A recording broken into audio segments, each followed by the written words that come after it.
Okay, hi, it's Mark from passionateaboutenglish.com, and this is mini lesson number, it's 13 today. Lucky it's not Friday. We say in English, Friday the 13th is lucky, and of course that's the name of a scary movie. Okay, I'm wearing a wig again today, a little bit of fun, and again you are going to remember this word wig for sure. It's not such a useful word, but it's just an example for you of how to learn a word by making it fun and a memorable way to learn. Okay, so as I said yesterday, let's get the party started and pick out our first idiom. So let's put my hands in here and okay, it is she gets on my nerves. We could also say she's a pain in the neck, or even we could say she's a pain in the arse. All right, so if of course, it doesn't have to be she, or it could be he, or you, or they. If it was they, of course, it would be, if it was they, it would be get, or they get on my nerves. And of course, with you, it would be you get on my nerves. So some idioms, you can change the grammar of them a little bit and make them past, or put in he, she, you, they, we, etc. But of course, in this case, you wouldn't say, we get on my nerves. Oh, well, it's unlikely. So let's say you know somebody and they annoy you. They do things which annoy you or irritate you, things you don't like, and we would say, she gets on my nerves. So I think you can understand annoy.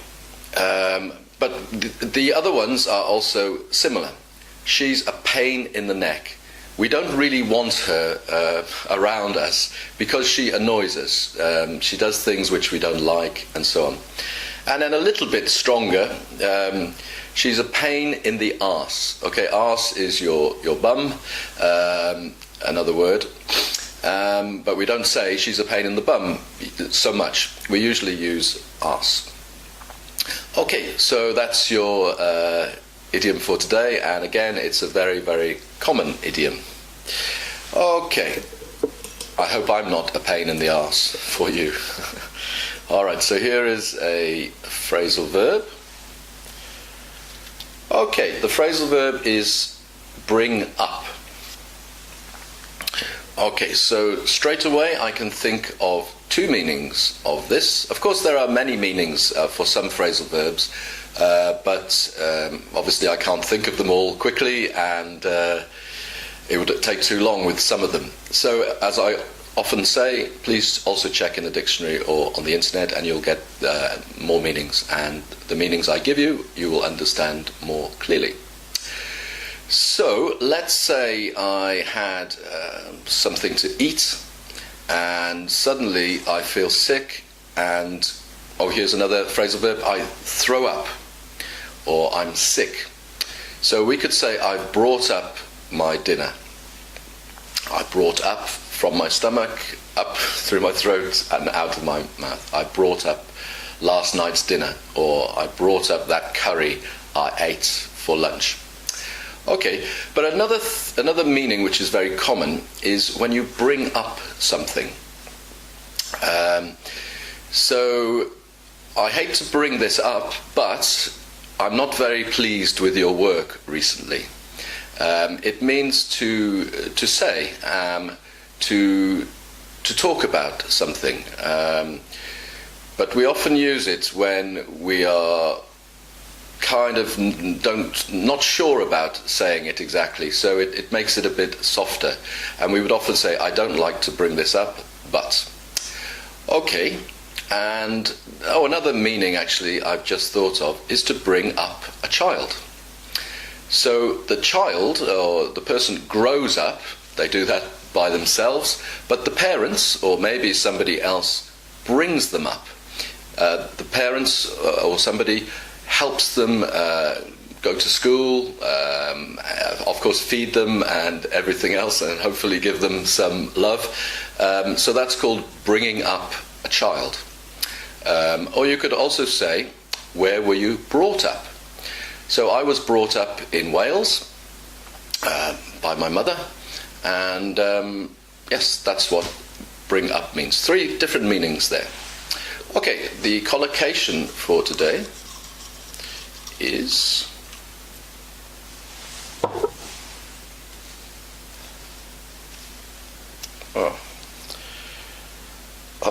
okay, this is a slightly more difficult one, but again, it will make your English sound more natural if you learn lots of collocations.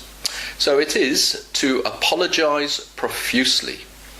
Okay, apologise, I'm sure you know, means I'm sorry, I didn't mean to do that, etc.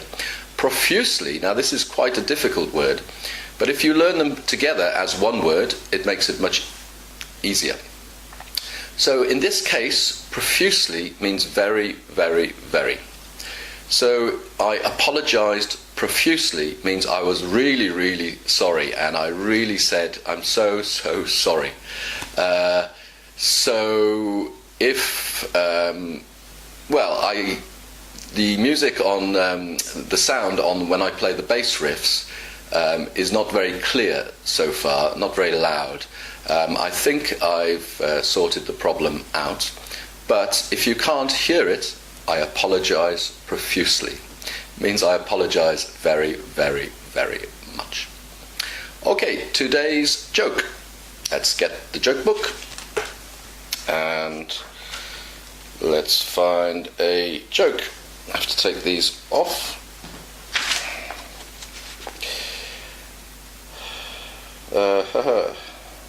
Okay, this is to do with crime. So, a masked man runs into a bank and points a banana at the cashier. "This is a cock-up," he shouts. "Don't you mean a hold-up?" asks the cashier. "No," says the man, "it's a cock-up. I left the gun on the bus." Okay, I like this. Okay, a masked man is somebody wearing a mask. If you didn't know mask before, you do now because you saw me wearing a mask a few times. He points a banana at the cashier. Okay, the person who works in the bank behind is sometimes called a bank teller, but that's more in America. In Britain we call them cashier. And he said, "This is a cock-up." Now, a cock-up means like a big mistake. So normally you would say, if you go to a bank and try and get their money, you say, "This is a hold-up," and you point the gun or whatever. But he says, "This is a cock-up. This is a big mistake." The cashier asks, "Don't you mean a hold-up?" And "No," says the man, "it's a cock-up. I left my gun on the bus," or "I left the gun on the bus." So it's a cock-up because he made a mistake and he forgot his gun. Quite funny, I think. And you can use this expression, a cock-up, quite a lot. It's very useful to say a mistake. And you could also use it as a phrasal verb. So let's say I'm recording a video for you and I forget to turn the microphone on. I would say, "Oh no, I cocked up." Okay, or today's recording was a cock-up. And then, of course, I have to do it all over again. All right, that's today's joke. Hope you enjoyed it. And I'll be playing a bass riff after this. And again, just a quick reminder about passionateaboutenglish.com. My courses begin in September. And again, to remind you that Annabelle will be doing an IELTS exam course on my website. And even if you're not interested in taking the exam, she'll be looking at the different parts of the exam: the speaking, the listening, writing, and reading. Now, I won't be doing writing and reading in my courses, but if you're interested in that, there'll be lots of useful expressions and about reading and writing. Okay, thank you very much for watching, and the bass riff's coming up. Okay, bye. Okay, here's your bass riff for today. And this bass riff is not from the world of rock or the world of pop, it's from the world of jazz. Unfortunately, this artist has passed away, he's died, but he was really a pioneer of jazz music. I will try my best not to cock this up, but because I'm been so busy recording all these mini lessons for you, I haven't really had much chance to practice the bass recently. So bear with me and let's see if I can get it right. Here we go.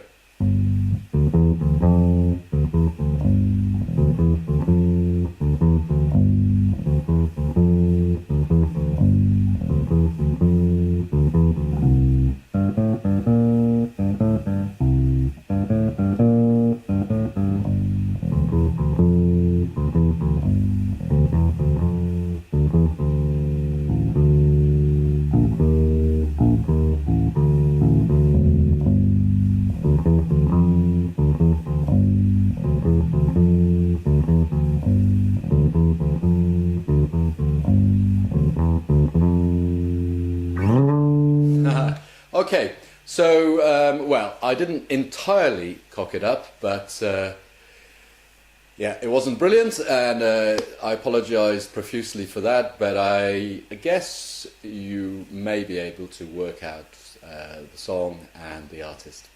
Okay, thanks very much for now, and I'll see you in the next mini lesson. Bye for now.